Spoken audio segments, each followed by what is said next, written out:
susunod na programa ay rated PG. Ito ay nangangailangan ng patnubay at gabay ng magulang para sa mga batang manunood.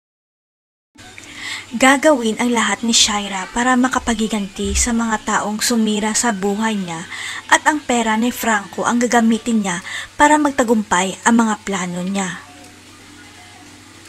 Pinapaikot lang ni Shaira si Franco para matupad ang kahilingan nito, kaya nagpanggap siya bilang si Audrey ang namatay na ex ni Franco at alam niya na siya ang kahinaan nito.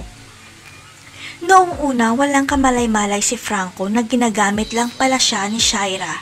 Pero nang malaman ni Franco na bumalik na ang alaala ni Shaira, doon na siya nagkaroon ng pagdududa. Hindi makakapayag si Franco na iwanan na lang siya basta-basta ni Shaira sa oras na makuha nito lahat ng kagustuhan niya, kaya papaimbestigahan ni Franco si Shaira. Hanggang sa muling mag-cruise ang landas ni Shaira at Jordan sa ospital. Ang hindi alam ni Shaira, sinundan siya ni Franco para malaman ang pinaggagawa ng kasintahan niya.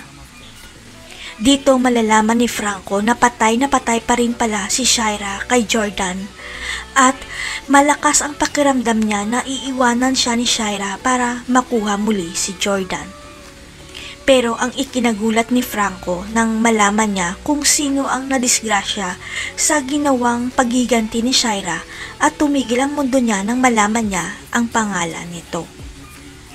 Gumuho ang mundo ni Franco nang malaman niya na si Carmen Salcedo ay muntik nang mamatay dahil kay Shaira, dahil si Carmen pala ay ang tunay na ina ni Franco. Ang hindi alam ng lahat, may sikretong tinatago si Carmen dahil may isa pa pala siyang anak na matagal nang nawawala dahil isinama ito ng kanyang asawa nang maghiwalay sila. Hindi inaasahan ni Franco na muling magkukross ang landas nila ng kanyang ina sa pagsunod niya kay Shaira sa ospital at pinapangako niya na magbabayan si Shaira. Ilalantad kaya ni Franco sa kanyang ina na buhay pa si Shaira. Manganganib kaya ang buhay ni Franco dahil mabibisto niya si Shaira? Abangan.